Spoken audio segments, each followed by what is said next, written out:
मित्रों नमस्कार। आज मध्य प्रदेश में जो पेशाब कांड हुआ है उसके बारे में थोड़ी चर्चा करते हैं। शिवराज सिंह चौहान ने बहुत ही समझदारी दिखाते हुए एक जनजातीय व्यक्ति जिसके मुंह पर एक ब्राह्मण बिगड़ेल लड़के ने पेशाब किया था, उसके पिताजी को बुलाकर उनके पांव धोए और माथे पर लगाए। ये दरअसल शिवराज ने किसी एक व्यक्ति के पांव नहीं धोए, बल्कि उन्होंने मध्य प्रदेश के 21% 1.25 करोड़ आदिवासियों के पांव धोए हैं। उन्होंने 47 आदिवासी विधानसभा सीटों के पांव धोए हैं। ये बहुत ही समझदारी का काम और बहुत ही राजनीतिक सूझबूझ का काम था। इसमें जो घटना घटी है, क्राइम हुआ, उस क्राइम में शिवराज का कोई रोल नहीं है। कोई बिगड़ेल लड़का क्या करे, इसमें कोई सरकार नहीं पकड़ सकते। यहाँ तक कि उसके माँ बाप का भी इसमें कोई रोल नहीं। थोड़ा सा रोल होता है कि माँ बाप ने शिक्षा अच्छी नहीं दी, लेकिन घर के बाहर कौन क्या कर रहा है ये पता नहीं चल पाता। एक बिगड़ेल शराबी, इस तरह की जो हरकतें हुई हैं, तो उसके बारे में थोड़ी सी चर्चा करना जरूरी है, क्योंकि मध्य प्रदेश में दिसंबर में चुनाव है और मध्य प्रदेश की जो भौगोलिक स्थिति है, वहाँ की जो राजनीतिक स्थिति है, आप समझिए कि पिछले 15 साल वहाँ शिवराज सिंह चौहान मुख्यमंत्री रहे और पिछली बार यानी 2019 में 2018 के लास्ट में जब चुनाव हुए थे तो वो बाल हार गए थे। और फिर जो घटनाक्रम घटा, कांग्रेस के एमएलए टूटे, ज्योतिरादित्य सिंधिया ने इसमें बड़ी भूमिका निभाई, सरकार गिरी कांग्रेस की, ज्योतिरादित्य दिल्ली में मंत्री बने और फिर शिवराज सिंह चौहान दोबारा से मुख्यमंत्री बन गए। तो कुल मिलाकर अब शिवराज सिंह चौहान का जो कार्यकाल है वो लगभग 18-19 साल का हो गया है। तो मामा हैं और उनके कार्यकाल में कोई दिक्कत भी नहीं है। सिर्फ उनके चेहरे को लेकर लोग जो पिछली बार उनको वोट नहीं दिए, वो इसलिए नहीं दिए कि एक चेहरा बार बार रिपीट हो रहा है। उनके एंटी इनकम्बेंसी नहीं थी, लेकिन इस बार एंटी इनकम्बेंसी है। तो दिसंबर में चुनाव है और इस चुनाव में आदिवासी और जो अनुसूचित जनजाति, दोनों अनुसूचित जनजाति और अनुसूचित जाति यानी एससी और एसटी, दोनों को अगर कुल मिला के हम देखें मध्य प्रदेश में, तो 47 सीटें एसटी की हैं और 35 सीटें एससी की हैं। यानी जो वहाँ का मध्य प्रदेश की 288 सीटें हैं, उसमें से आप सोचिए कि 45 आपकी, तो मध्य प्रदेश की जो एससी और एसटी दोनों सीटों को मिला दें तो 83 सीटें बनती हैं। 288 में से 83 सीटें रिजर्व है। और जो ये घटना घटी सीधी में, वो भी भाजपा के नेता था। भाजपा के नेता के बेटे ने, बिगड़ेल बेटे ने, एक आदिवासी, एक जनजातीय व्यक्ति जो मजदूरी करने आता है, उसके मुंह पर जो पेशाब किया, वो आपने सबने देखा, वीडियो वायरल हुआ।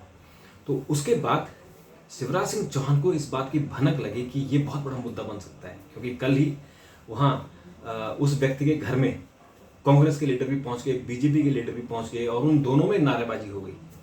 तो एक वो तमाशा सा हो गया। लेकिन ये अच्छा काम किया शिवराज सिंह चौहान ने कि उस व्यक्ति को अपने घर में बुला लिया और पाँव धोए, सिर माथे पर लगाया जल और उनको सम्मान के साथ भेजा।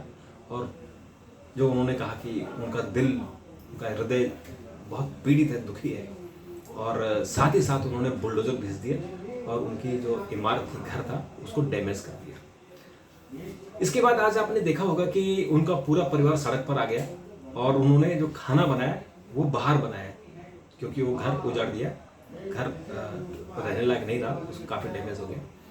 तो उनके परिवार के लोग बाहर सड़क पर ही खाना खा रहे हैं। अब बारिश होगी तो कहाँ जाएंगे भगवान जाने।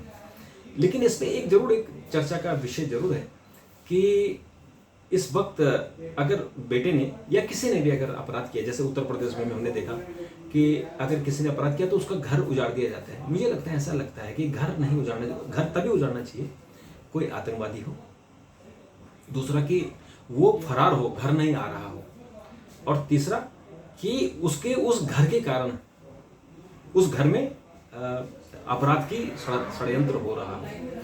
कुछ कारण हो सकते हैं, लेकिन अगर उसमें परिवार के बाकी लोग रह रहे हो तो उस परिवार को जो है, उस परिवार को देखना चाहिए कि हम जो है, तो वो परिवार कहाँ जाएगा, इस पर भी हमें जरूर सोचना चाहिए। क्योंकि इस पर एक बहस छिड़ी हुई है कि उन परिवार के, मैं ये नहीं कहता कि वो घर से उसकी शिक्षा अच्छी नहीं हुई होगी, ये हो सकता है, लेकिन अब इसमें ये भी जरूरी है कि वो घर वाले कहाँ जाएंगे, तो उस पर एक बहस का मुद्दा है, वो एक दूसरा पहलू है। लेकिन ये जो उस बिगड़ेल ने, प्रवेश शुक्ला ने जो काम किया, उसको उसकी सजा की, जो उसकी किए की सजा है वो मिलेगी, क्योंकि वो SC/ST एक्ट में आता है और उस एक्ट में उसको 10 साल, कम से कम 10 साल की सजा मिलेगी। और जो पुलिस वालों ने उसकी सेवा की होगी थाने में, वो अलग, और जो जब उसको घर से उसको खींच के ले गए, रास्ते में पिटाई करते हुए ले गए, वो अलग, जो बदनामी हुई है वो अलग। कैरियर खत्म हो गया, बाप का भी, जो पॉलिटिकल थे वो बीजेपी के एक मेंबर हैं, बाप का भी कैरियर खत्म हो गया, घर टूट गया, वो अलग। तो शिवराज सिंह चौहान ने जो राजनीतिक सूझबूझ का काम किया कि घर बुलाया, पांव धोए, और उसके बाद उन्होंने घर भी तोड़वाया और सम्मान भी दिया। ऐसा भी मुझे ऐसा लगता है, इंटेंशन है, क्योंकि राजनीतिक मुद्दा है कि उस परिवार को कोई घर और भी देना चाहिए, क्योंकि वो बहुत ही गरीब परिवार है और सबसे बड़ी बात है कि वो जनजाति परिवार से। ये देश असल में जनजातियों का ही है, ये SC/ST का ही है।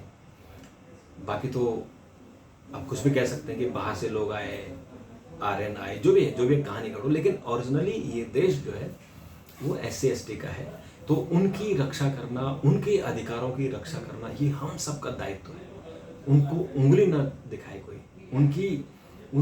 उनका हर तरह से हम ध्यान रखें। अब जैसे अंडमान निकोबार में जो कुछ जनजाति बचे हुए हैं, जो ओरिजिनली कहते हैं कि हिंदुस्तानी यही असल में भारत है, वो उनकी संख्या भी कुछ 300-400 वहाँ कोई केवल बची हुई है।